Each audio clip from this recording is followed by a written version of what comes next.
Chers amis, je reviens un petit peu sur le sujet de Pessar Sheni, qui est en vérité relié parfaitement à Yosef Hatzadik, Joseph, qui a été vendu par ses frères et qui est devenu le vice-roi d'Égypte. En vérité, le véritable roi d'Égypte, puisque c'est lui qui dirigeait l'Égypte.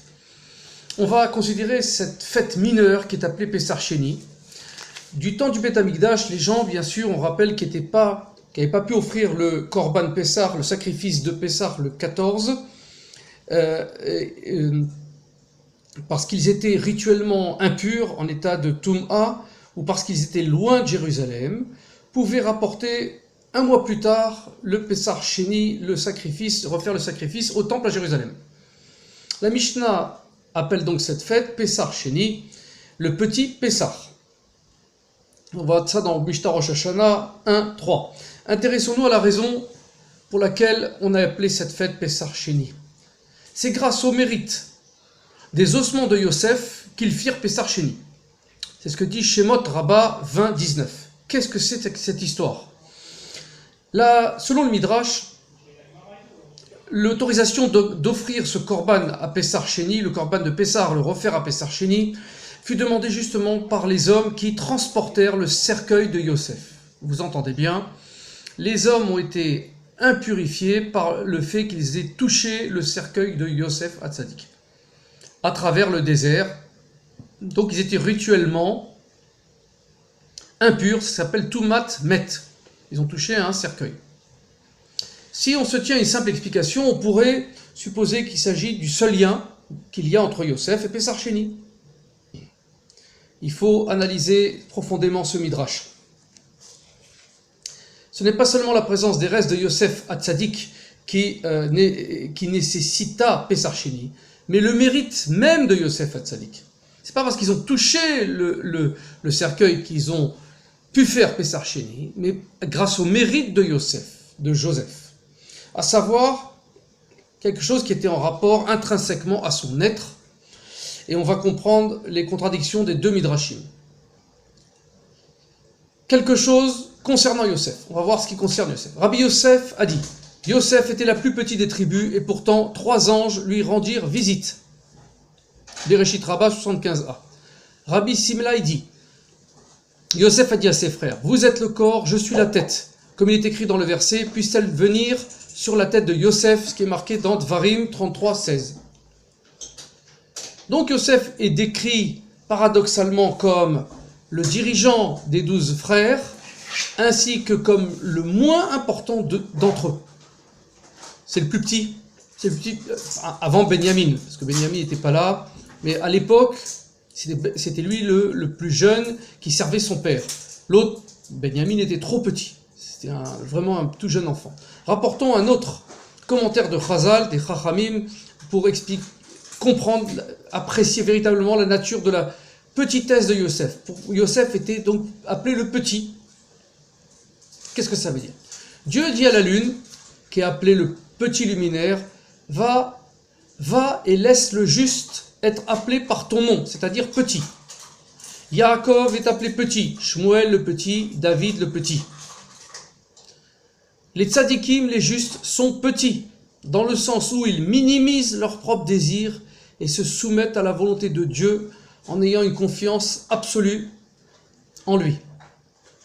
Comme Yosef. On va voir pourquoi Yosef. Qu'est-ce qu'il a fait qu'est-ce qu'il a eu comme confiance absolue en Dieu? Alors, les tzadikim acceptent que Dieu exerce une maîtrise sur tous les aspects de leur vie. Ce comportement est similaire à celui de la lune qui, bien que n'ayant pas sa propre lumière, elle nous baigne d'une lumière intense pendant la nuit qu'elle reflète à partir de sa source qui est le soleil. De même que la lune est appelée petite, de même attribue-t-on le nom de petit au tzadikim. On peut appliquer cette idée à Yosef. Bien qu'il fût la tête de tous ses frères, c'était le roi, c'est le dirigeant, le fournisseur de l'Égypte. Il a permis à Israël, à tout Israël de manger, à ses frères de manger. Il y avait la famine, il leur a sauvé la vie donc. C'est un homme qui détenait le pouvoir de vie et de mort. Il était en même temps le juste, Yosef Hatzadik, un homme qui acceptait la volonté d'Hachem parfaitement. Comme on le voit, il a croupi pendant 12 ans dans une prison égyptienne. En dépit du fait qu'il aurait pu envoyer un message à son père, qu'il aurait sûrement rapatrié, qu'il aurait fait des pieds et des mains, qu'il aurait racheté, puisqu'il était un esclave. Non, il a préféré rester en prison. Et on voit qu'il a eu raison. Il avait estimé que si Dieu avait voulu que Yaakov sût où son fils se trouvait, il l'en aurait informé. Dieu ne voulait pas, c'est la vérité, puisque Yaakov payait les 22 ans de séparation d'avec son père. Si Dieu voulut qu'il fût incarcéré, c'est par amour qu'il acceptait donc son sort. Par amour, même cette souffrance de l'incarcération, où on dit que le chef de la prison lui a donné les clés et c'est lui qui dirigeait la prison en vérité. Et il a amélioré le sort des malheureux qu'il y avait dans ces prisons terribles, qui étaient des trous dans la terre, dans laquelle croupissaient les gens, où on jetait à travers des grilles de la nourriture. Vous imaginez un peu l'horreur, où les gens y mouraient en quelque temps. Voilà. Cette confiance parfaite en Dieu se manifesta bien sûr également lorsque la femme de Poutifar tenta de le séduire. La femme de Poutifar avait vu dans les astres que de Yosef sortirait le Mashiach. Elle qui était une femme d'apparat, puisqu'elle n'avait pas de rapport avec son mari, puisque son mari Poutifar était homosexuel, puisqu'il avait acheté Yosef pour aller avec lui, et le jour où il a acheté Yosef, il fut castré. C'est pour ça qu'on l'appelle Poutifar, Poutifera, en égyptien, ça veut dire celui qui a les organes génitaux coupés. Elle avait vu donc que d'elle sortirait de l'union avec Yosef d'un homme, d'un tzaddik parfait, qui serait le tzaddik qui ferait la réparation du brit, de la faute sexuelle d'Adam Arishon, qui est la faute qui a engendré toutes les autres fautes dans le monde et qui a généré la Tum'a, la mort, puisqu'à cause de ça, la mort fut décrétée. Après cette faute, donc de la séparation de Adam Arishon avec la première Eli, on ne dit pas son nom, la première Chava, la première Ève, alors il s'est séparé d'elle, et il y a de la semence masculine, donc du Zera en hébreu, on appelle ça, qui s'est écoulé en vain. À cause de ça, il a amené une Tum'a, une mort, puisque cette semence n'avait pas engendré des enfants et qu'elle était partie s'épancher ailleurs. Elle a créé des êtres maléfiques à la place, le côté obscur de l'opposition d'Hachem. Il a bien sûr jeté la première femme, cette première Elité, qui s'est réfugiée en Égypte. D'après le Me'am Loez, elle a fondé la dynastie égyptienne, la dynastie qui a pour emblème le serpent, puisqu'elle avait fauté avec le serpent. Fin de la parenthèse. Donc elle avait vu que de Yosef, la femme de Poutifar, de Yosef et elle, allait sortir le très très grand tzaddik qui s'appelle Mashiach ben Yosef, qui va faire la réparation du monde des fautes sexuelles. Il va, on va dire, purifier les intentions des hommes à ce niveau-là pour permettre des unions sacrées engendrant des êtres de qualité spirituelle supérieure. Et matérielle aussi. C'est lié. Ainsi, les motifs la poussant à séduire Yosef étaient purs à la base. C'est pour ça qu'elle voulait tous les jours aller avec lui pour qu'il lui fasse un enfant.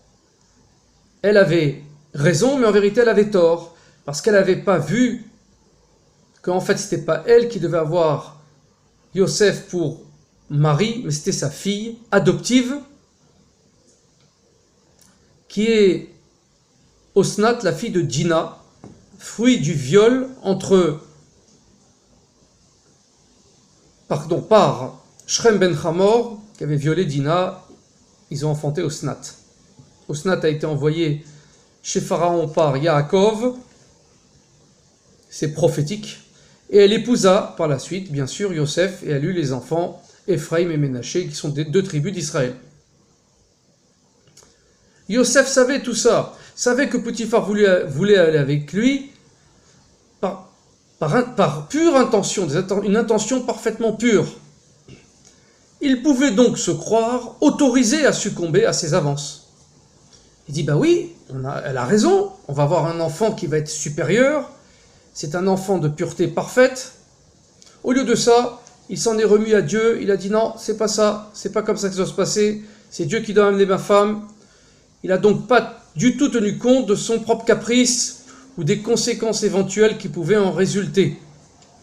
Complètement abandonné dans les mains de Dieu.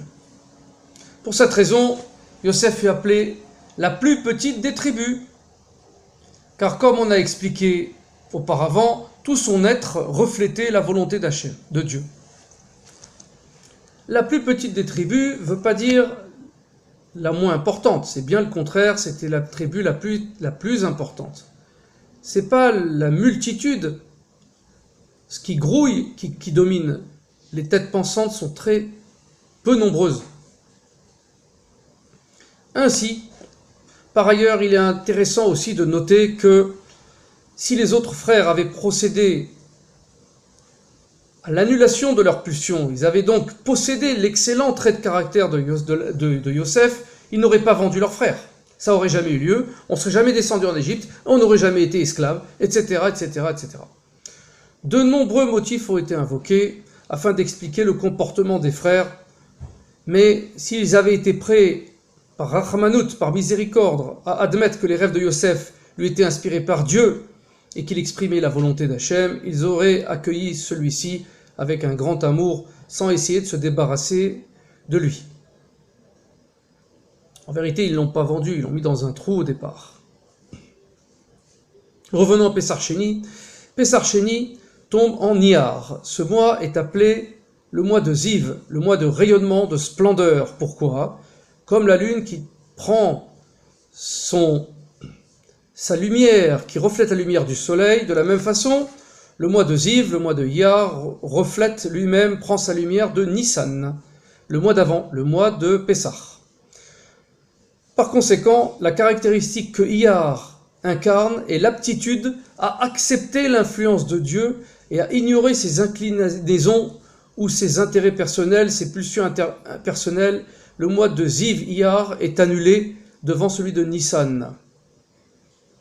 Grâce à cette annulation, il reçoit la possibilité, la faculté spirituelle d'engendrer un sas spirituel qui s'appelle Pessar Sheni pour permettre le korban à ceux qui n'ont pas pu le faire, ceux qui étaient éloignés de Jérusalem à l'époque, très loin, ou qui étaient arrivés trop tard, ou qui étaient malades, ou qui étaient impurs, etc., etc.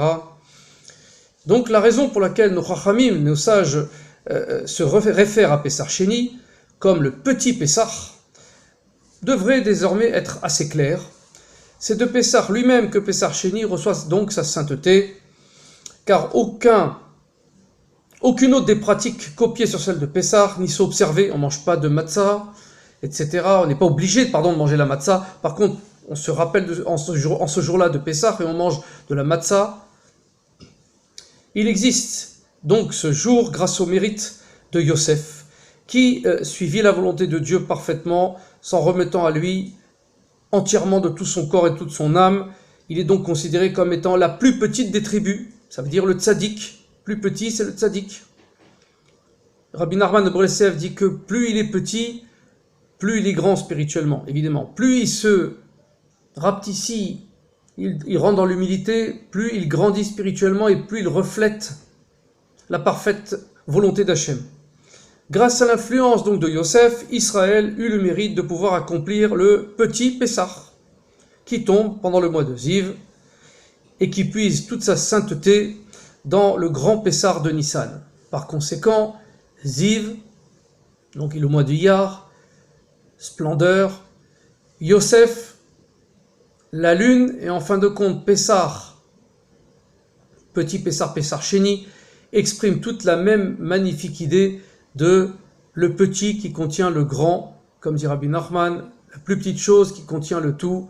Puissions-nous toujours être dans l'humilité et accepter sur nous la volonté d'Hachem, sans essayer de nous rebeller, pour essayer justement d'attirer sur nous les merveilles d'Akadosh Baruch Hu et ses miracles et ses brachot, ses bénédictions. Baruch Adonai Leolam. Amen ve Amen.